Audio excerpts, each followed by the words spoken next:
Hello, my name is Maria Jordan O'Reilly, and today I'm going to talk you through the creation of a mixed media piece. It's an oil resist watercolour piece entitled Creating the Crom Cruach.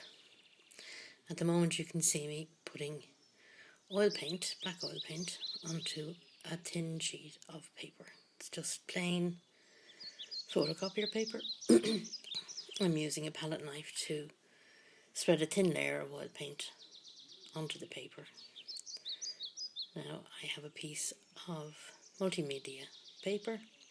I've laid down the oil paper oil side down, and I'm using this sketch as a guide for the piece I'm going to work on.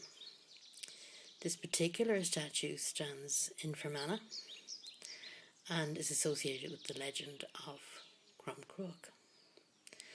So I am using some tools I have. As you can see, they've got kind of rounded ends on to make the marks I want to use from the oil paint as a basis for my composition. As I work, you will notice I lift the paper every so often just to check underneath to see if I'm getting the desired effect. Crom Cruach was an interesting deity. In some mythologies would be seen as female and others male. Was a god of fertility, but also seemed to be a god of death as well.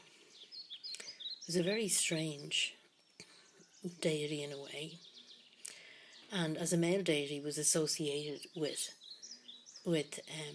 Ethna, and Ethna was the mother of the Irish sun god Lu, and she was responsible for the harvest.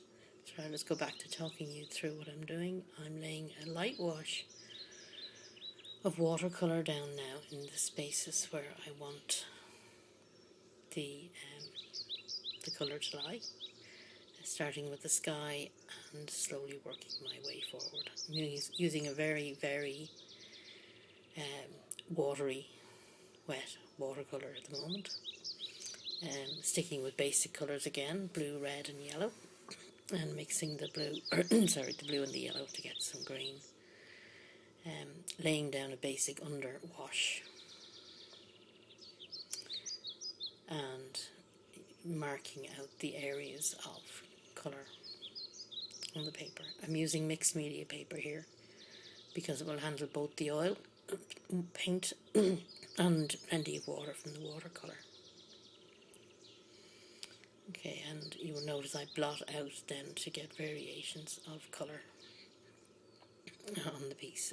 I'm adding a few more colours in. Some Payne's grey in order to bring out the grey for the stone. So you'll notice I will put a lot of water in there and start working on Crom himself. As I was saying, he was associated with Ethna, and she was the mother of the sun god Lu, and she was very much responsible for bountiful harvests and health and prosperity. And Crom Cruach tended to dwell within the soil for most of the year, and then when it came to harvest time, he emerged from the earth to take Ethna below for the winter. So a bit like, I suppose, the myth of Demeter as well. Very similar idea. So it was all about the changing seasons and life and death and how things worked, I suppose. So you may be wondering why I'm painting this piece in the run-up to St. Patrick's Day, which is one of the reasons that I started working on Crom Cruach. And the reason for that is, apparently it was St. Patrick who banished Crom Cruach from Ireland. Now, as I said, this particular stone is in Fermanagh, and there's another quite famous one. It's now in the museum at Ballyjamestough. And the story was that St. Patrick came along to banish Crom and a battle ensued, and there is mixed reports as to whether he used his crozier or a sledgehammer to attack the demon as he saw him. And the stone that was near Ballyjamestuff in Kilcluggan, when discovered, was found to be in several pieces as it had been smashed by something heavy. So that kind of ties into St. Patrick breaking the stone, the representation of the deity, and banishing him from Ireland.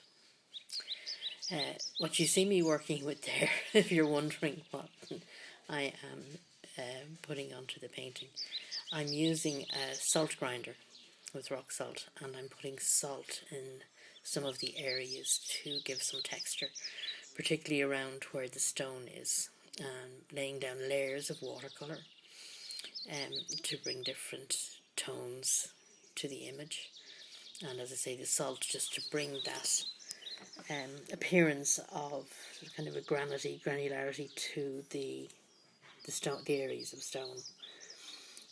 Working forward then from the background, I think it's a throwback to my very, very early days doing watercolours, listening to Don Conroy, who always talked about have some more fun. So H was for horizon, so you put your horizon in. Sky, some, S. More middle ground, and fun, F for foreground. And I still work that way anytime I attempt a watercolour. I start at the sky and work my way forward, although you will notice me on this kind of moving forward and back quite a bit as areas dry, and I go back to add another layer, as you can see me doing here now, to emphasise the stonework and the mouth. I used the piece of tissue again to blot the area in order to also give graduations of colour and texture as I continue. So working on the foreground now, which is the space in front of that fallen stone there, which I hope to put some indication of kind of moss growing on it. And working back again to add layers and graduations of colour and interest as I continue.